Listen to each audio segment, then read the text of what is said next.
Can you believe it? The massive sports empire we know today, worth billions of dollars, started with a small lie and $50 borrowed from a father. Before Nike became a legend, the founder, Phil Knight, was just a shy young man. He was lost. He sold shoes out of the trunk of his old green car. He had no money, no factory, and the banks even kicked him out. But why did he keep going? Because for Phil Knight, life is a race. You cannot stop until you cross the finish line. Let's tie your shoelaces tight. We are going back in time to see how Nike survived and became a champion. Our story begins in 1962 in Oregon, USA. Phil Knight had just finished college. He had a strange obsession: running. Back then, running wasn't cool. People thought runners were weird. In a school paper, Phil wrote down a crazy idea. He asked, "Can Japanese running shoes do what Japanese cameras did to German cameras?" This meant, could they be better quality for a cheaper price? He decided to fly to Japan. This was a brave move because World War II had not been over for very long. In Japan, Phil met the bosses of Onitsuka Tiger, now ASICS. They asked him, "What company do you represent?" Phil had nothing. He had no company. But right there, he made up a name: Blue Ribbon Sports. He pretended to be a big American distributor, but his office was actually his bedroom at his parents' house. He returned to the US. He received his first 12 pairs of shoes. He sent 2 pairs to Bill Bowerman, his famous track coach at the University of Oregon. Bowerman didn't just buy the shoes. He wanted to be a partner. They shook hands. That handshake was the start of the Nike empire. But the early days were not glamorous. Their store was the trunk of Phil's car. He drove to track meets. He talked to every runner. He measured their feet. He didn't just sell shoes. He sold the belief that these shoes would help them run faster. Do you know their sales in the first year? Only $8,000. It was small, but it was a start. If you think starting a business is easy, Nike's story will change your mind.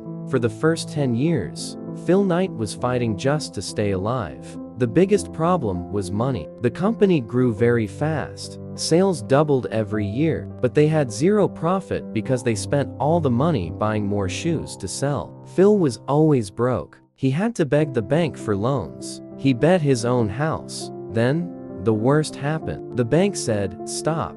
They thought Phil's business was too risky. They froze his funds. He couldn't pay his employees. He couldn't buy products. Imagine running at full speed and suddenly hitting a wall. He felt helpless and scared. But then came a second hit: betrayal. His Japanese partner, Onitsuka Tiger, saw that Phil was doing too well. They wanted to take over. They secretly looked for other sellers behind Phil's back. They gave him a choice: sell your company to us, or we cut off your supply. Phil Knight was on the edge of bankruptcy. If he lost the shoes, his business would die. If he lost the bank, he had no money. He was cornered. It was a dark time. Logic said he should quit and get a normal job. But his runner's instinct kicked in.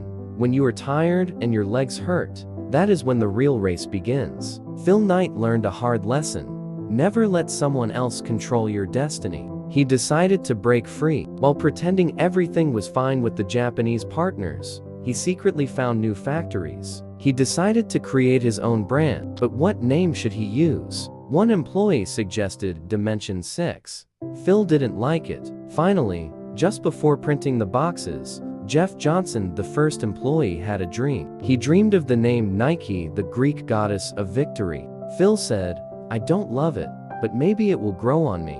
And the logo? They paid a student only $35 to draw it. She drew a simple check mark. It looked like the sound of speed, the sound of someone running past you. The famous Swoosh was born. The real product breakthrough happened at the breakfast table. Bill Bowerman was looking at his wife's waffle maker. He thought, "If I pour rubber into this, it will make a shoe sole with great grip."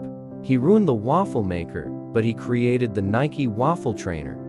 This shoe changed the game. When the Japanese partner cut them off, Nike was ready. They launched their own shoes. They fought a long lawsuit and won. They turned their biggest challenge into their greatest victory. After surviving, Nike grew fast. But in the 1980s, they faced a new enemy: Reebok. Sales dropped. Nike needed a miracle. They bet everything on a young basketball player named Michael Jordan. It was a huge risk. If Jordan failed, Nike could fail. But Phil Knight was right. They made the Air Jordan 1 in red and black. The NBA banned the shoes because they broke uniform rules. Nike didn't stop. They paid the fine for Jordan every game. They made a commercial.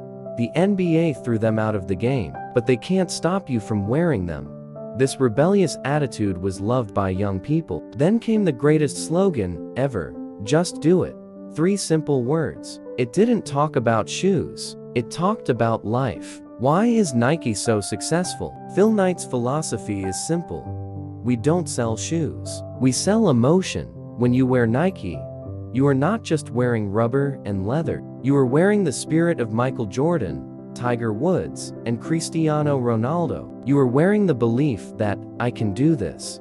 Nike became a storyteller. They honored great athletes and everyday people. Phil Knight taught us that marketing is not about lying. It is about inspiring. The goal is not just to sell products, but to own a place in the customer's heart. Today, Nike is a global empire, but its soul is still that of the young man selling shoes from his car, hungry, rebellious, and never finishing second. The story of Nike and Phil Knight proves one thing. Every giant was once a baby. Every empire starts with an idea that people laughed at. From $50 to billions. From a car trunk to the biggest stores in the world. Phil Knight showed us that your fear of failure must never be bigger than your desire to succeed. Sometimes you will feel like you are running in the dark. You won't see the finish line. But remember the Nike magic. Just do it. Don't wait for perfection. Don't wait for money. Put on your shoes and run. Action kills fear. Do you have a crazy idea? Don't let it die in your head. Start today, even if it is a small step. If this story fired you up, please hit like and share this video with your friends. And tell me in the comments, what is the biggest challenge you are facing right now? Let's discuss it together. Subscribe to the channel for more success stories. Goodbye and see you next time.